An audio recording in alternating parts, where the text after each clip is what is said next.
Boa noite, meus irmãos. Que a paz seja conosco. Com muita alegria e gratidão que aqui retornamos a esta casa tão querida, para conversarmos com vocês sobre o Evangelho de Jesus e sobre a doutrina espírita. E, como de costume, pedimos aos espíritos que dirigem os trabalhos da casa que possam suprir as nossas dificuldades, a fim de que o trabalho ocorra como eles planejaram. Hoje nós estamos duplamente felizes, primeiro por começarmos o ano falando nesta casa tão querida, onde somos tão bem recebidos, e também porque completamos hoje 10 estudos aqui no Fabiano, desde 2012, essa é a 10ª vez que vocês me aturam aqui. Para mim, pelo menos, é um prazer. Quando é perguntado pelo dirigente se tem alguém pela primeira vez na casa, dá sempre um frio na barriga, A pessoa levanta. Então, aqueles que estão pela primeira vez e que não gostarem da nossa conversa, o conselho é que não desistam, Voltem outras vezes, porque depois melhora. Perseverança é fundamental na doutrina espírita. Bom, o tema que nos foi dado para conversarmos com vocês na noite de hoje é a introdução de o Evangelho segundo o Espiritismo. Às vezes dão para a gente um tema curtinho, só uma frase: fora da caridade não há salvação. Daí você desenvolve. A palavra é curtinha, introdução, mas no meu Evangelho são 35 páginas de assunto para a gente conversar. Pode ser por isso. Vamos tentar ver o que sai dessas 35. Mas como se não bastassem essas 35, nós resolvemos falar sobre uma outra página, que vem antes da introdução, que é o prefácio de O Evangelho segundo o Espiritismo. E no prefácio, a gente destaca 2 pontos. Primeiro, a conclamação que os Espíritos nos fazem a despertarmos para o momento que era vivido à época de Kardec, o momento da terceira revelação. Era chegado esse momento de nós recebermos essas orientações e, principalmente, para que refletíssemos e abríssemos os nossos olhos para a prática do amor. Essa deve ser uma proposta constante nas nossas vidas. E, por isso, Kardec coloca logo no início do Evangelho, antes mesmo da introdução.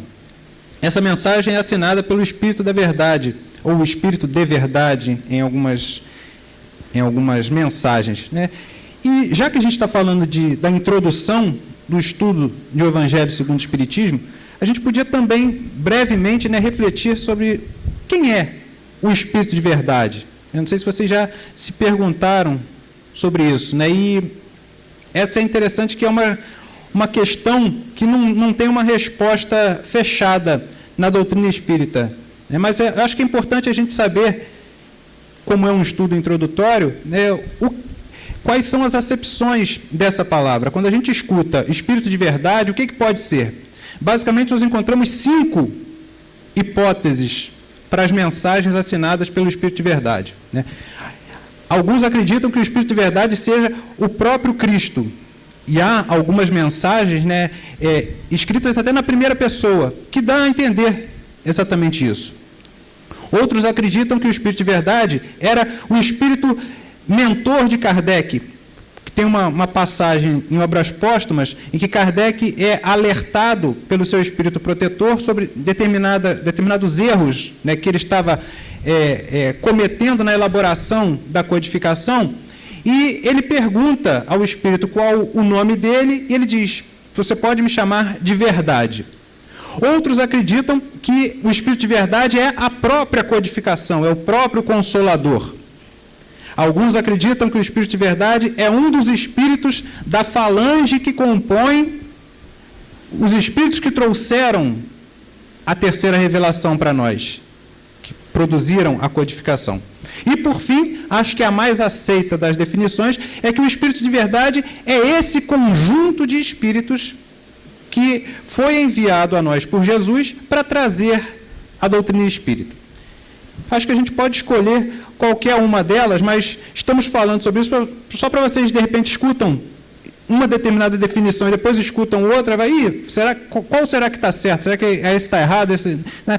A gente encontra essas 5 acepções do Espírito da Verdade na doutrina espírita. Bom, mas não é esse o assunto da nossa conversa de hoje. Hoje nós vamos falar sobre a introdução do Evangelho segundo o Espiritismo.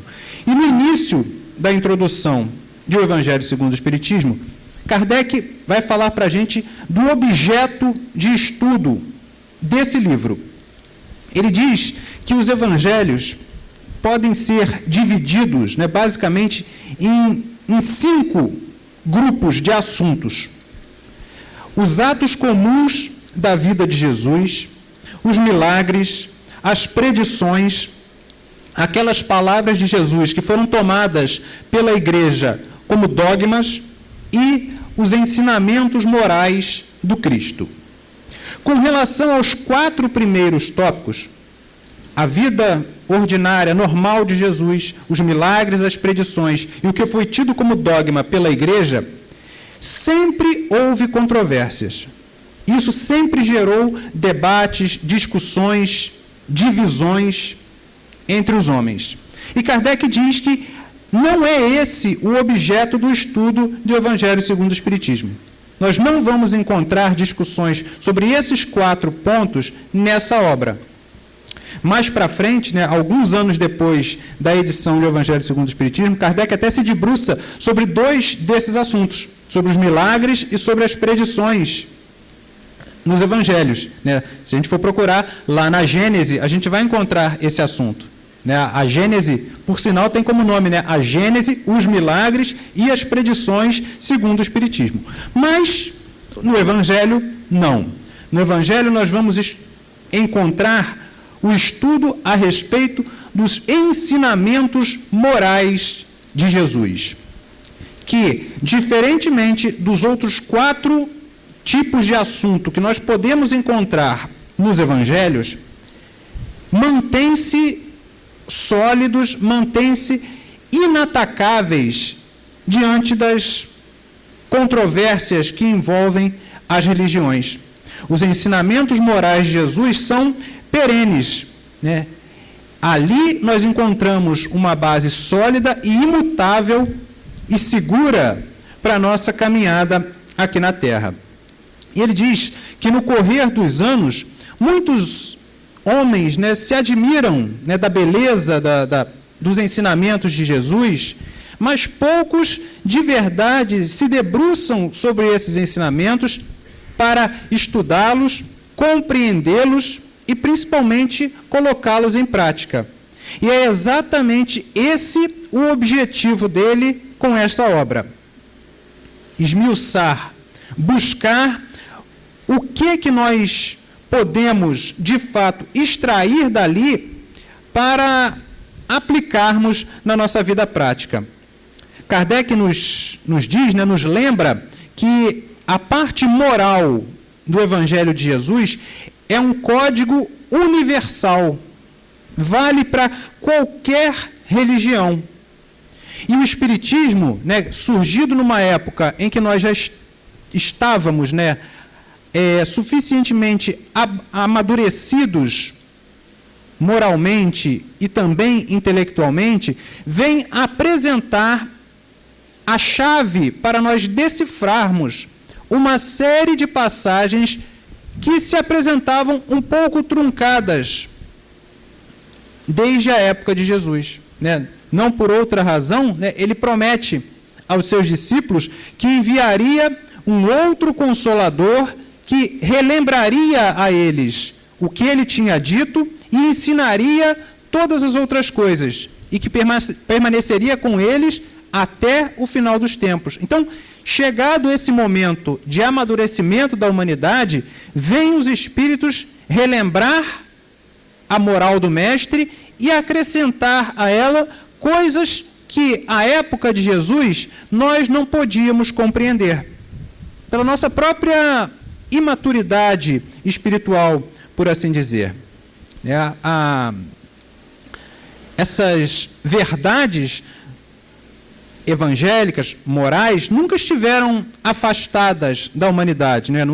A gente não teve a revelação do Cristo e depois, né, mais de 18 séculos depois, a doutrina espírita, e aí entre um espaço e entre um evento e outro, um vazio. Não, nós sempre fomos orientados com facetas da verdade, mas chegado esse momento de amadurecimento, nós podemos receber uma parcela maior.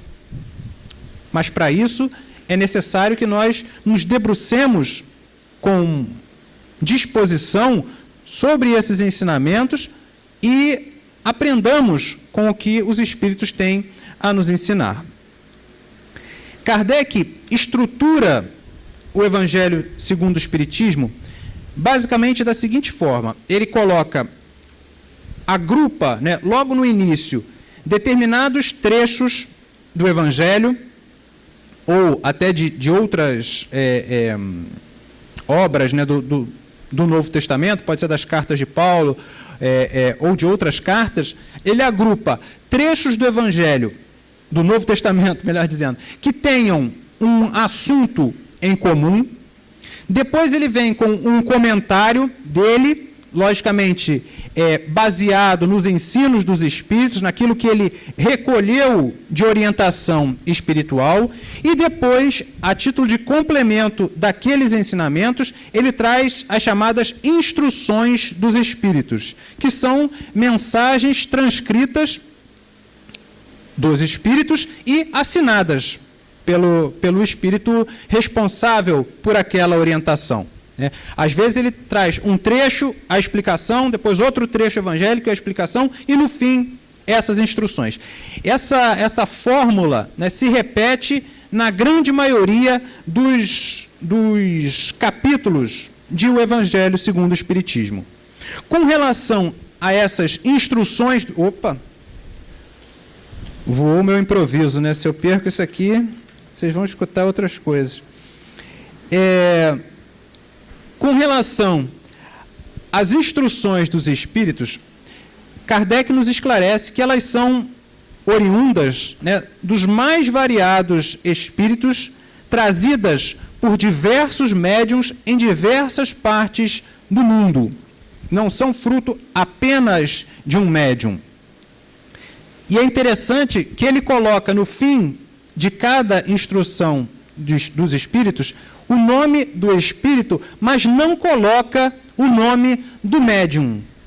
E existe uma nota a esse respeito que achamos até interessante lermos para vocês, porque dá a dimensão do que se espera do trabalhador espírita, qual o comportamento que é esperado de nós, do médium, e que precisa ser ampliado para todos nós, fugindo muitas vezes às vaidades que nós desenvolvemos nos nossos corações. Ele fala assim: quanto aos médiuns, abstivemo-nos de nomeá-los. Na maioria dos casos, não os designamos a pedido deles próprios. E, assim sendo, não convinha fazer exceções. Ao demais, os nomes dos médiuns nenhum valor teriam acrescentado à obra dos Espíritos. Mencioná-los, mas não fora, então, do que satisfazer ao amor próprio, coisa a que os médiuns verdadeiramente sérios nenhuma importância ligam. Então, logo aqui, ele nos lembra, né, que a obra, o Evangelho, como toda a codificação, não é uma obra de um homem, não é uma obra de um grupo de médiuns, não é uma obra de Kardec. A obra é dos Espíritos, a doutrina espírita. E por mais que existam, né, companheiros dedicados e esforçados, trabalhadores de verdade, eles são mais classificados ainda como trabalhadores pela sua humildade, por reconhecerem que eles têm sim uma parcela de trabalho nessa orientação a ser recebida, mas o trabalho verdadeiro é dos Espíritos. Depois, Kardec vai falar para a gente a respeito da autoridade da doutrina espírita. E ele nos relembra, estou tendo uma luta árdua aqui com o papel, né? Mas vamos lá. Ele nos relembra que a doutrina espírita não é criação nem de um homem, nem de um médium. Ah, obrigado. Inspirada pelos espíritos superiores, ela reduz a força do vento. Se ficar muito quente para vocês já avisam que eu seguro aqui, né? Peço para ligar de volta. Não é criação de um homem específico, não é criação de um médium apenas, porque se assim fosse, as dúvidas que poderiam pairar sobre aquele homem se espalhariam pela própria doutrina. É uma obra coletiva da espiritualidade. E assim sendo, a doutrina tem uma força muito grande, porque ela não pode ser destruída como os homens. A fonte da doutrina espírita está nos espíritos. Então, se tudo que a gente conhece hoje, né, a literatura espírita fosse destruída, se os médiuns fossem proibidos ou exterminados aqui da Terra, a fonte ainda assim permaneceria. E, surgindo outros médiuns, de novo, essas orientações brotariam para todos nós. Isso dá uma segurança muito grande para esses ensinamentos. Eles são atemporais e são perenes, né? Não há como se contrapor algo que destrua essa verdade. É o que ele chama de universalidade da doutrina espírita. Ela não é circunscrita a um ponto apenas, nem a um médium, nem a um centro, nem nada disso, né? Ela brotou à época de Kardec e brota ainda hoje pelo mundo todo, né? Os espíritos não são um patrimônio exclusivo nem da doutrina espírita, né? Nem de um centro, nem nada disso. Eles se comunicam e interagem conosco o tempo todo e trazem essas orientações. Sabermos disso também é um antídoto para vários problemas que poderiam surgir na casa espírita se nós identificássemos a doutrina mais com as pessoas do que com a espiritualidade, né? Nós correríamos o risco, né, de associar a mensagem que nos é trazida com o mensageiro que divulga essa mensagem. E aí, infelizmente, isso ainda acontece de vez em quando, né? Nós acreditamos que a doutrina espírita é o palestrante, ou é o médium, ou é o dirigente, como acreditávamos há algum tempo, né, que a religião tradicional era o Papa, ou o padre, ou o pastor, e corríamos o risco de colocar nessa figura toda a nossa crença. E sendo todos esses personagens falíveis, como somos, quando escorregamos aqui e ali, o risco daquele que colocou nessa figura a própria doutrina achar que a fraqueza é da doutrina e não da pessoa é muito grande. As decepções podem acontecer. Quando nós nos convencemos que a doutrina é dos espíritos, que essas verdades nos chegam através deles, fica mais fácil nós compreendermos até mesmo as limitações daqueles que simplesmente transmitem essas verdades, daqueles que comentam e interpretam essas verdades. É também uma garantia quanto aos cismas, às divisões que podem existir, né, a partir do momento em que as opiniões pessoais, né, dos encarnados devem ser atendidas e ouvidas como isso, como pessoais, não como uma orientação da doutrina em si. Kardec tinha muita preocupação a esse respeito, né, de separar aquilo que era opinião daquilo que era o pensamento que os espíritos estavam trazendo. E aí um problema se apresentava, né? Como identificar o que é correto e o que não é correto nas mensagens espirituais? Nós sabemos que os espíritos são os homens desencarnados. Como homens desencarnados que são, assim como aqui na Terra, existem espíritos dos mais variados graus de elevação espiritual e de conhecimento. Esses espíritos se comunicam trazendo mensagens segundo o seu conhecimento e a sua elevação moral. E, por isso, podem trazer mensagens corretas ou não tão corretas.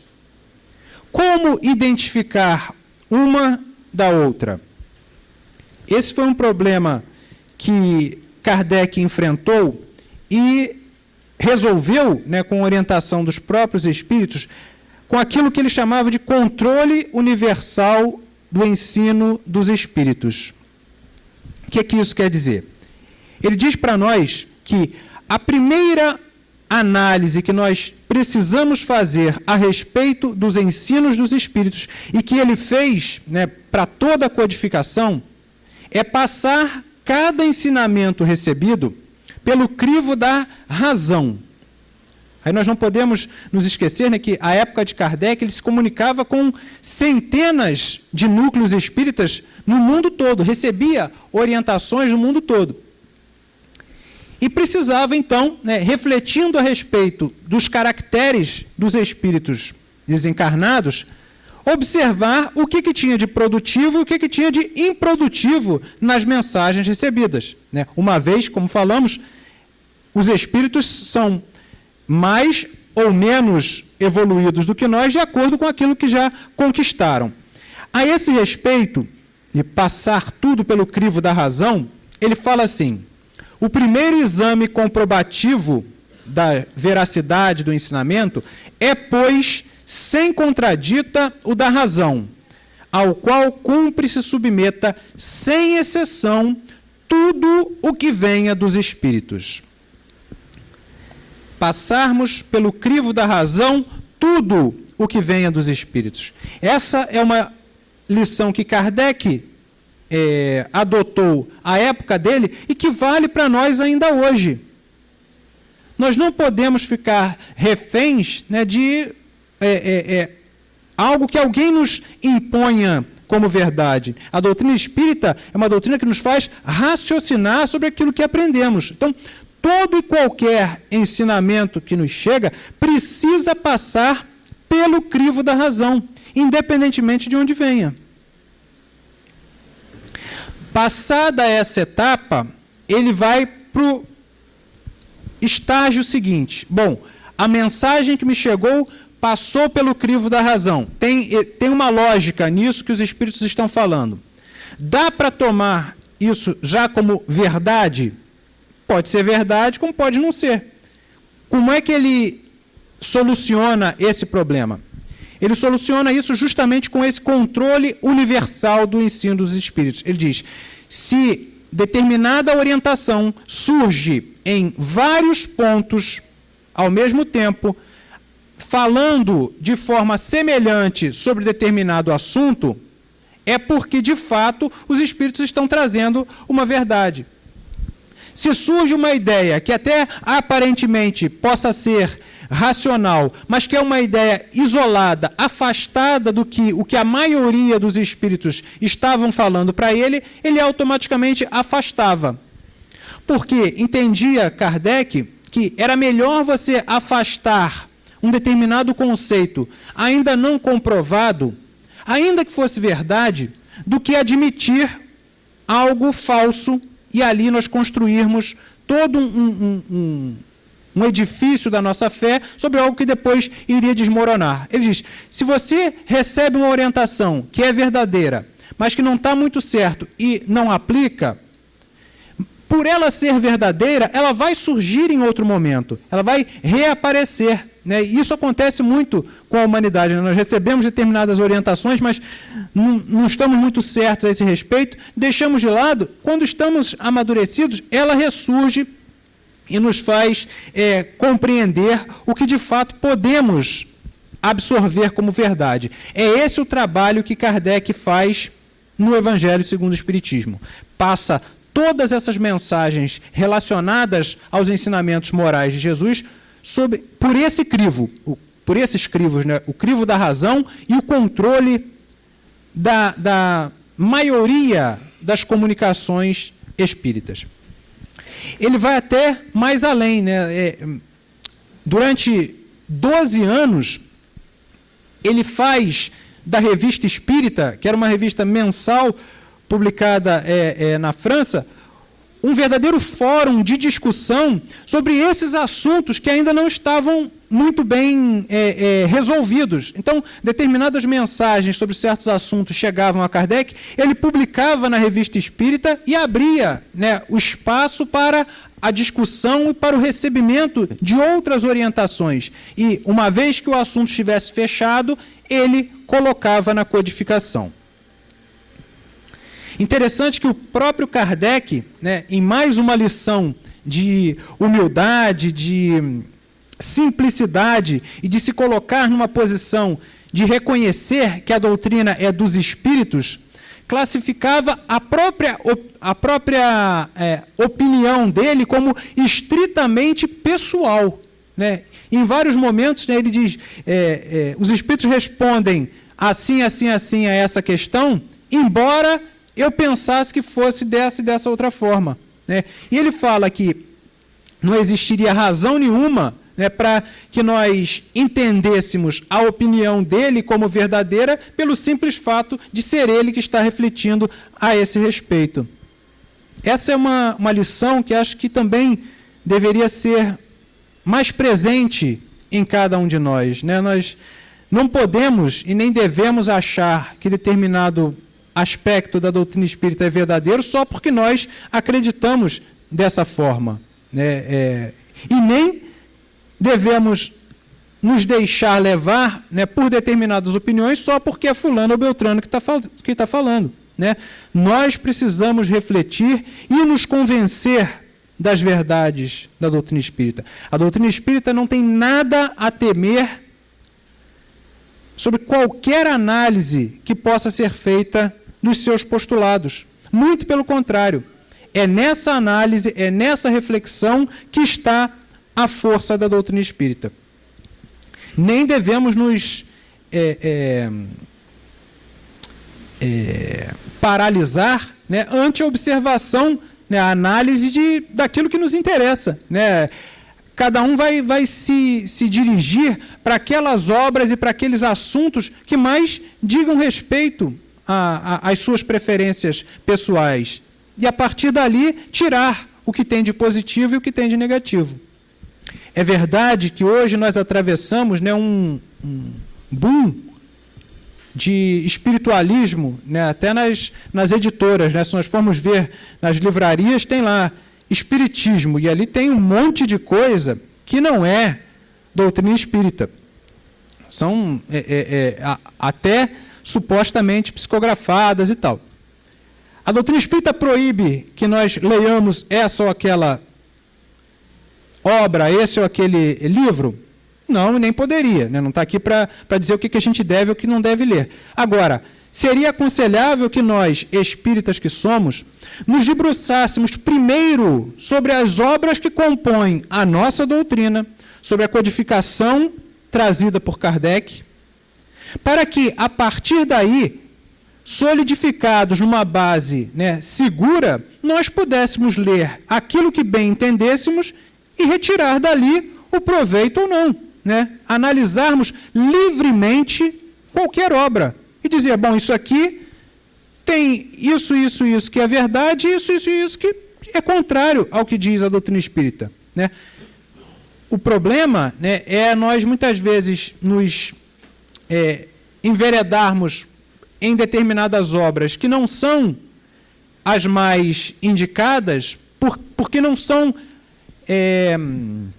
embasadas na doutrina espírita de verdade, e a partir dali acreditarmos em coisas que não são doutrina espírita de verdade. Bom, depois, a introdução é composta por vários tópicos, né, às vezes isolados. Depois Kardec trata das chamadas notícias históricas.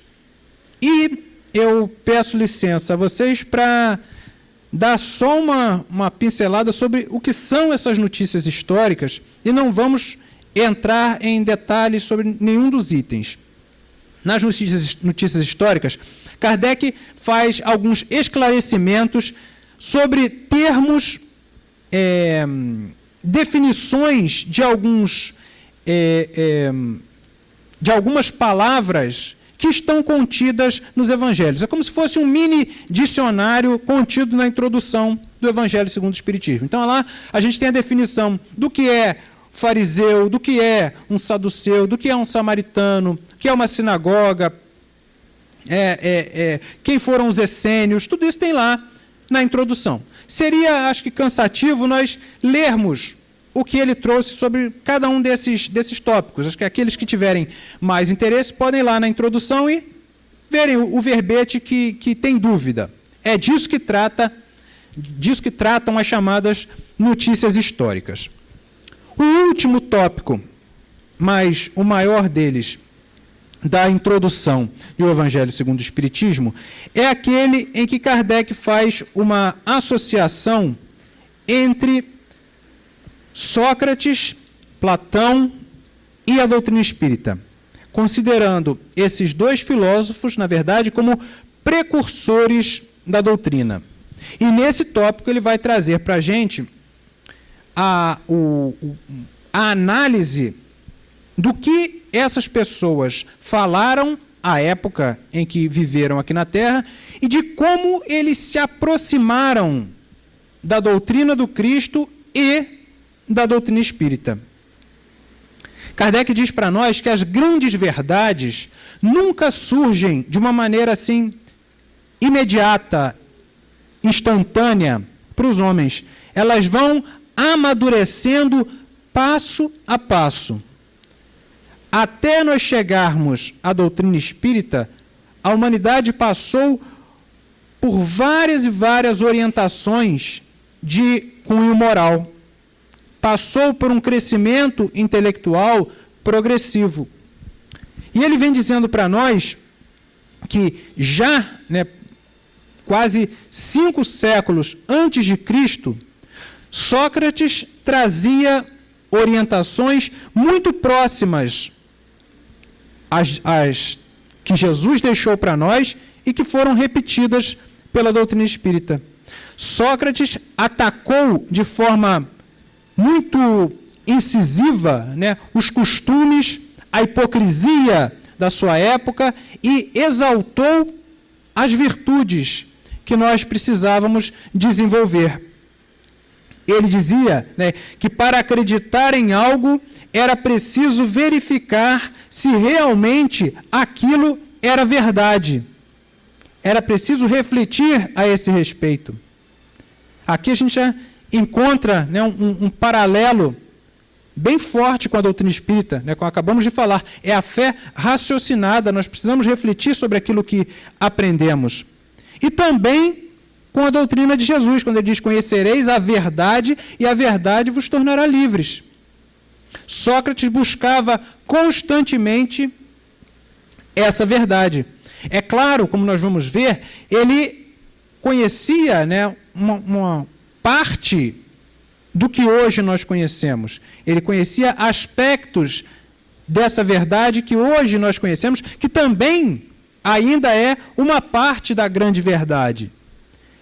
Assim como Jesus, ele não deixou nada escrito.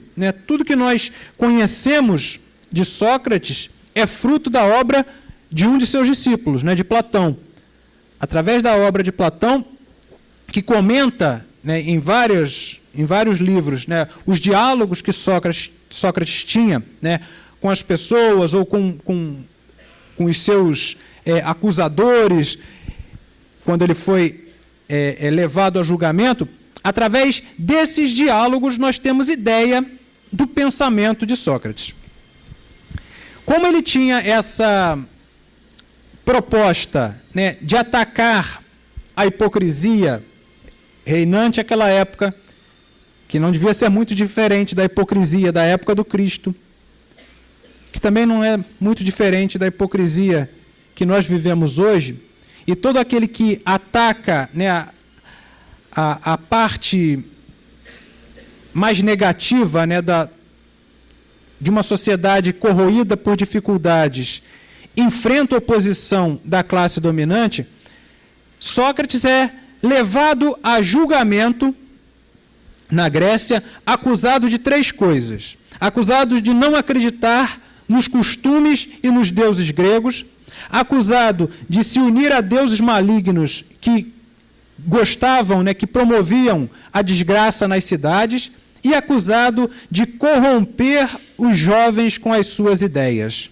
Essa devia ser a mais preocupante das acusações, ao olhar dos acusadores, que pairavam sobre Sócrates, de corromper as ideias dos jovens, de botar as pessoas para raciocinarem a respeito das suas vidas, do que estavam fazendo aqui na Terra.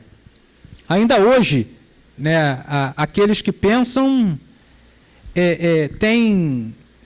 enfrentam esse tipo de oposição, às vezes no campo político, às vezes no campo religioso,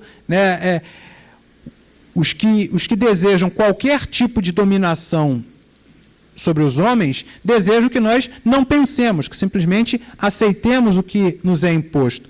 Com Sócrates não foi diferente. Ele é levado ao julgamento, como aquela sociedade ainda estava corrompida moralmente, ele é condenado, ele tem até a possibilidade, levada pelos seus discípulos, de fugir da prisão, mas ele se recusa à fuga, porque seria isso contrário aos seus próprios, seus próprios ensinamentos, a tudo aquilo que ele acreditava, e toma cicuta e morre. O que a gente pode tirar da doutrina de Sócrates, reproduzida por Platão, que tem a ver com a doutrina espírita? Por que Kardec coloca isso na introdução do Evangelho segundo o Espiritismo? Ele traz várias transcrições de ensinamentos de Sócrates compatíveis com a doutrina e com o Evangelho. Nós dividimos esses ensinamentos em 2 grupos. O primeiro grupo é a visão que Sócrates tinha a respeito da alma humana. Já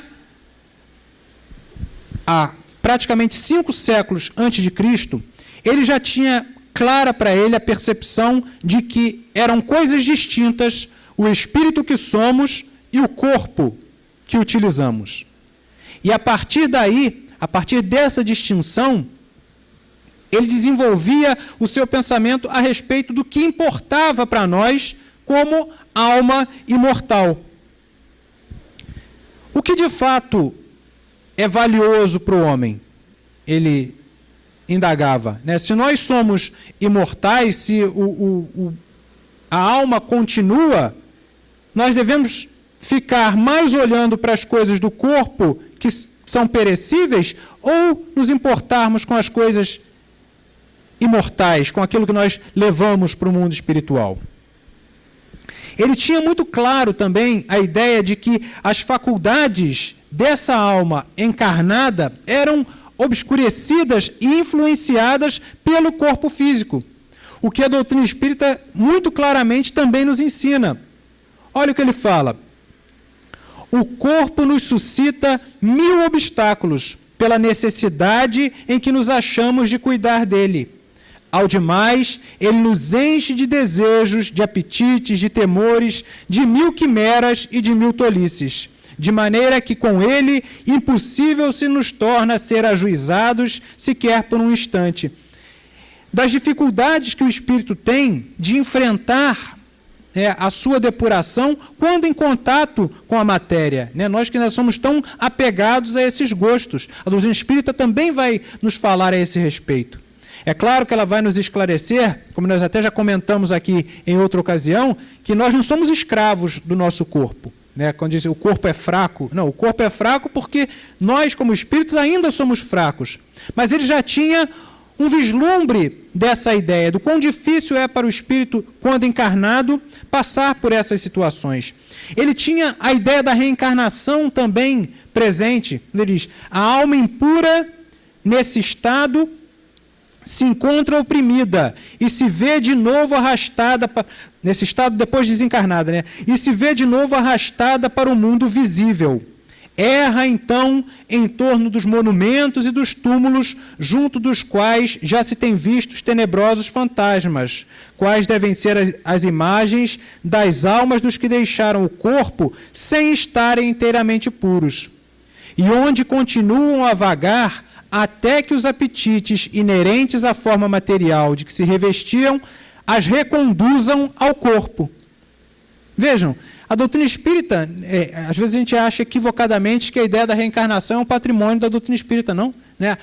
Há muitos e muitos séculos, essas verdades já estavam permeando a humanidade, né? Leon Denis, no livro Depois da Morte, traz essas notícias de várias culturas que desenvolveram essa postura, né, de aceitar a reencarnação. A doutrina espírita, ela organiza isso de forma lógica para todos nós, mas não era uma novidade para a humanidade, tudo isso.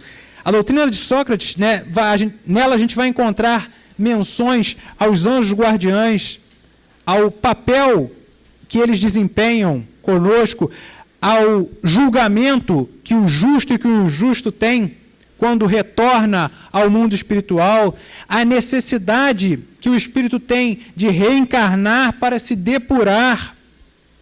Tudo isso encontramos nos diálogos de Platão a respeito da opinião de Sócrates. Por isso Kardec os coloca, né, como precursores da doutrina espírita. E um segundo grupo, né, ainda mais interessante do que esse primeiro, que trata, né, da forma como eles entendiam a alma depois da morte, é o das orientações morais de Sócrates, muito de acordo com o Evangelho e com a doutrina espírita. Olha o que ele nos diz a respeito da busca que nós precisamos ter sobre os valores que nós não perdemos jamais. Vejam se não é doutrina espírita pura e, por tabela, evangelho puro. A preocupação constante do filósofo é a de tomar o maior cuidado com a alma, menos pelo que respeita a essa vida, que não dura mais que um instante, do que tendo em vista a eternidade. Desde que a alma é imortal, não será prudente viver visando a eternidade? Ajuizado serás, não supondo que sabes aquilo que ignoras.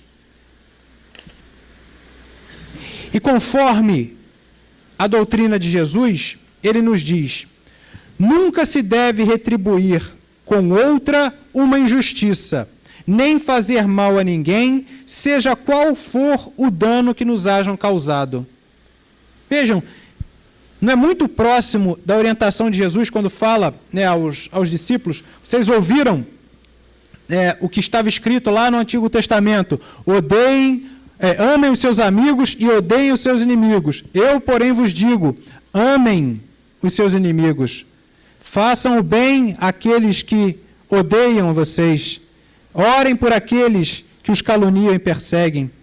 Vejam como que a doutrina, ou parte do que entendia Sócrates, está associado diretamente à verdade mais cristalina que Jesus institui 5 séculos depois. É pelos frutos que se conhece a árvore. Toda ação deve ser qualificada pelo que produz.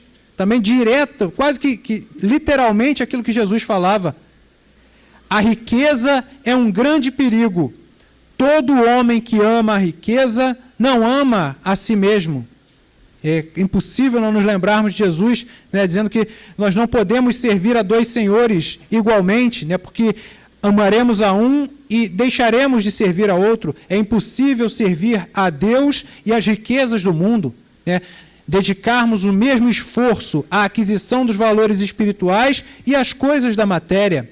Precisamos fazer essa escolha, o que de fato importa para nós. E a respeito do que precisamos fazer para sermos felizes no mundo espiritual, o que vale, né, e aí ele atacava, né, frontalmente a aparência, ele diz: As mais belas preces e os mais belos sacrifícios prazem menos a divindade do que uma alma virtuosa que faz esforços por se lhe assemelhar. Grave coisa fora que os deuses dispensassem mais atenção às nossas oferendas do que à nossa alma. Verdadeiramente justos e retos só o são os que, por suas palavras e atos, cumprem os seus deveres para com os deuses e para com os homens. Atacando as aparências, né, a hipocrisia reinante à época, impossível também não nos lembrarmos de Jesus, né, quando dizia aos discípulos: quando vocês forem levar a sua oferenda ao templo e se lembrarem de que alguém tem alguma coisa contra vocês, deixem a oferenda de lado e vão primeiro se reconciliar com seus adversários. Muito mais importante do que aquele sacrifício exterior era o sacrifício dos seus sentimentos, né,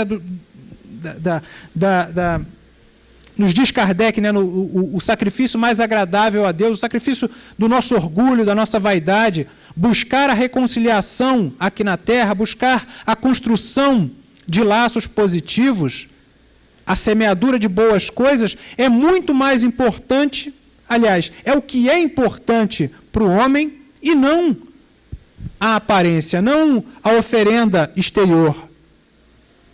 Por isso, né, ele foi tão duramente perseguido. Por isso Jesus foi levado a julgamento, condenado e executado. Porque ele apontava, né, a diferença entre a aparência e a virtude real. Quando ele chamava, né, os escribas e os fariseus, né, de hipócritas, né, de aqueles que se assemelhavam a sepulcros, né, caiados por fora e cheios de podridão por dentro, ele estava dizendo exatamente isso. Vocês não podem se parecer com esses que simplesmente demonstram uma virtude exterior, mas que por dentro não são nada daquilo que parecem. Já é tempo de vocês buscarem uma transformação íntima, de vocês olharem para dentro, de verificarem o que tem de podridão dentro de vocês e realizarem a limpeza necessária. Só assim vocês serão felizes. Essa a ideia que Sócrates já vislumbrava, que Jesus deixou de forma explícita para todos nós, em todas as suas orientações, nos chamando à reforma íntima, nos chamando à análise do nosso comportamento, e que a doutrina espírita nos faz raciocinar a esse respeito, trazendo o testemunho desses companheiros que voltaram ao mundo espiritual e, há 150 anos, de forma mais sistemática, nos trouxeram essas orientações de como é a realidade que nos espera no mundo dos espíritos, do que precisamos fazer para alcançar a felicidade que tanto desejamos. Para encerrar a nossa conversa da noite de hoje, nós trouxemos um trechinho, né, que está na Apologia de Sócrates, que é a fala dele aos juízes, aos acusadores, né, depois de já ter sido condenado. Parte dessa fala é até transcrita por Kardec na introdução. E acho que vale a pena a gente refletir sobre que essa figura, né, iluminada, né, já tão consciente de várias verdades. É claro que ele tinha alguns postulados que não eram os verdadeiros à época dele, mas, de uma maneira geral, né, ele já estava muito à frente do seu tempo, muito aberto a várias verdades que boa parte da humanidade ainda hoje tem dificuldade em reconhecer e em praticar. E, depois de ser condenado, ele se dirige aos seus julgadores e diz assim: vós também, ó juízes, deveis ter boa esperança em relação à morte e considerar uma única verdade, que não é possível haver algum mal para o homem de bem, nem durante a sua vida e nem depois de morto. Vejam a convicção, né, daquele que está seguro das suas verdades. Não há mal que o pudesse atingir de verdade, uma vez que ele vislumbrava a vida real. Que os deuses não se desinteressam do que a ele concerne, e que por isso mesmo o que hoje aconteceu no que se refere a mim não é devido ao acaso, mas é a prova de que para mim era melhor morrer agora e ser libertado das coisas desse mundo. Eis também a razão porque a divina voz não me dissuadiu e porque, de minha parte, não estou zangado com aqueles que votaram contra mim, nem contra os meus acusadores. Não foi com esse pensamento, entretanto, que eles me acusaram e me condenaram, pois acreditavam causar-me um mal. Por isso, é justo que sejam censurados. No entanto, tudo o que lhes peço é o seguinte: quando os meus filhinhos ficarem adultos, puni-os, ó cidadãos, atormentai-os do mesmo modo que eu vos atormentei, quando vos parecer que eles cuidam mais das riquezas ou de outras coisas do que da virtude. E se considerarem que são alguma coisa e não são nada, reprovai-os como eu a vós. Não vos preocupeis com aquilo que não lhes é devido. E se fizerdes isso, terei de vós o que é justo, eu e os meus filhos. Mas já é chegada a hora de irmos, eu para a morte e vós para viverdes. Mas quem vai para a melhor sorte, isso é segredo, exceto para Deus. Vejam, a consciência, né, de um espírito de fato iluminado, de fato sabedor da sua realidade, e que no momento, né, do testemunho soube ainda deixar a lição, né, dizendo que se vocês querem fazer um favor para mim, que reprovem nos meus filhos as viciações que eles apresentarem como vocês apresentam hoje, né? Como se estivesse dizendo, né? Pensem no que eu estou deixando para vocês, pensem nessa por que vocês estão me condenando e o que vocês estão construindo. Essa mesma reflexão Jesus nos trouxe, e a essa mesma análise, a doutrina espírita nos convida. O Evangelho segundo o Espiritismo é uma obra que nos faz refletir muito sobre a moral do Cristo, mas principalmente sobre o que nós precisamos fazer para aplicar essa moral. Que a gente possa, então, se debruçar sobre a introdução do Evangelho e, principalmente, sobre as lições que ele nos traz. Que Jesus nos abençoe a todos. Muito obrigado pela atenção.